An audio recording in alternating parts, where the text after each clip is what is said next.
Halo semua, selamat datang di channel ulasan pendidikan. Kali ini kita akan membahas mengenai turbin angin sebagai energi listrik di Indonesia. Petaka atau mahakarya.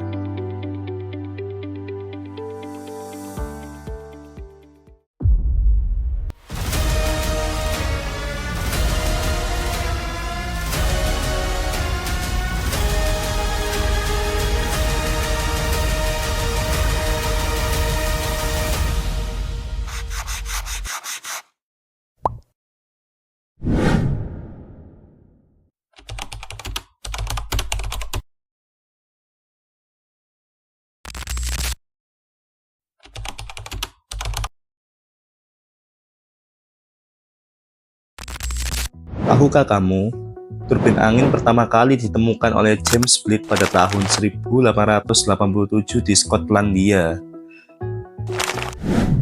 Saat itu, Blyth menggunakan listrik dari turbin anginnya untuk menyalakan lampu di rumahnya. Coba bayangkan, saat tetangganya masih pakai lilin, Blyth sudah menikmati listrik dari angin. Sementara itu, di Amerika Serikat, Charles F. Brush mengembangkan turbin angin dengan sistem penyimpanan energi. Ini memungkinkan turbin angin untuk menyimpan listrik saat angin sedang kencang dan menggunakannya saat angin tidak berhembus. Lalu di Denmark, Paul Lacor menyempurnakan teknologi ini, membuat Denmark semakin terkenal dengan energi angin yang sangat maju. Bahkan, di masa sekarang, banyak orang mengenal Denmark sebagai negeri angin karena kontribusi besar turbin angin dalam produksi listriknya. Ada juga George Darius dari Prancis yang menciptakan turbin angin vertikal yang bentuknya menyerupai kocokan telur raksasa. Turbin ini meski terlihat aneh, sangat efisien dalam menangkap angin dari berbagai arah.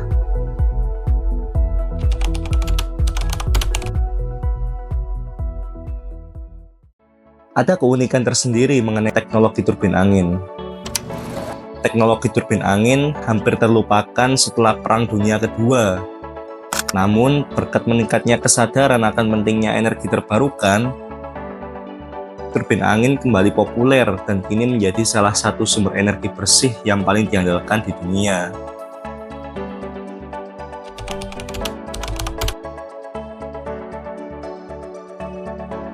Jadi, bagaimana cara kerja turbin angin ini? Bayangkan sebuah kipas angin tetapi dibalik. Alih-alih meniupkan angin, turbin ini menangkap angin dan memutar baling-baling besar. Baling-baling ini terhubung ke generator yang mengubah energi mekanik dari putaran baling-baling menjadi energi listrik. Di Indonesia, turbin angin telah diimplementasikan di beberapa tempat. Salah satu contohnya adalah Sidrap, Sulawesi Selatan, dengan kapasitas 75 MW. Pembangkit listrik tenaga angin di Sidrap menjadi yang terbesar di Asia Tenggara dan mampu menerangi puluhan ribu rumah. Selain Sidrap, ada juga proyek turbin angin di Bantul, Yogyakarta, yang walaupun lebih kecil, menunjukkan bahwa teknologi ini dapat diterapkan di berbagai wilayah Indonesia.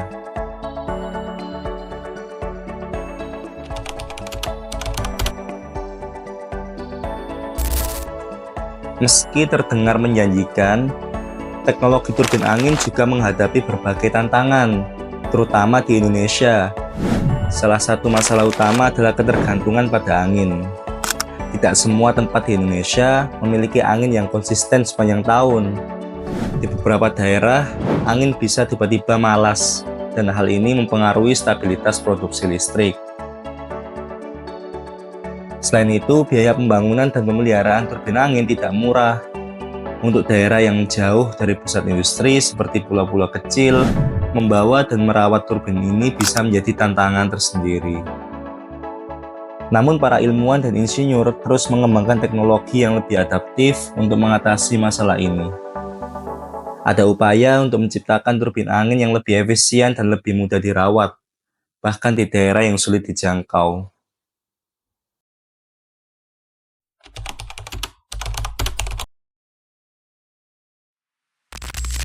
Adapun sisi positif dan negatif turbin angin yang ada di Indonesia, mari kita melihat kilas baliknya. Salah satu contoh sukses di Indonesia adalah proyek turbin angin di Sidrap, Sulawesi Selatan. Proyek ini tidak hanya berhasil dalam memproduksi listrik, tetapi juga menjadi ikon energi terbarukan di Indonesia. Keberhasilan ini menunjukkan bahwa dengan perencanaan yang tepat, Indonesia bisa memanfaatkan potensi angin yang besar untuk kebutuhan listrik nasional. Namun, ada pula sisi negatifnya, bahwa tidak semua proyek berjalan dengan mulus. Di Bantul, Yogyakarta contohnya, proyek turbin angin menghadapi beberapa tantangan, terutama dari segi operasional. Angin yang tidak konsisten seringkali menyebabkan turbin tidak dapat beroperasi dengan optimal, dan biaya pemeliharaan menjadi lebih tinggi dari yang diperkirakan. Ini menunjukkan bahwa meskipun teknologi ini canggih, penerapan di lapangan membutuhkan perencanaan yang matang dan penyesuaian terhadap kondisi lokal.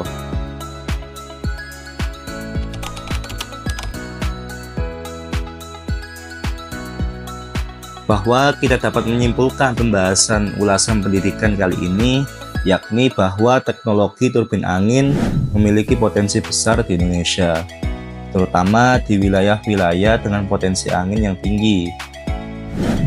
Meski ada tantangan dari segi teknis, biaya, dan sosial, dengan perencanaan yang baik, Indonesia bisa memanfaatkan energi angin untuk masa depan yang lebih bersih dan berkelanjutan. Mungkin suatu hari nanti kita bisa melihat turbin angin menghiasi pantai-pantai di Indonesia, bukan hanya sebagai sumber listrik, tapi juga sebagai daya tarik wisata dan kebanggaan nasional.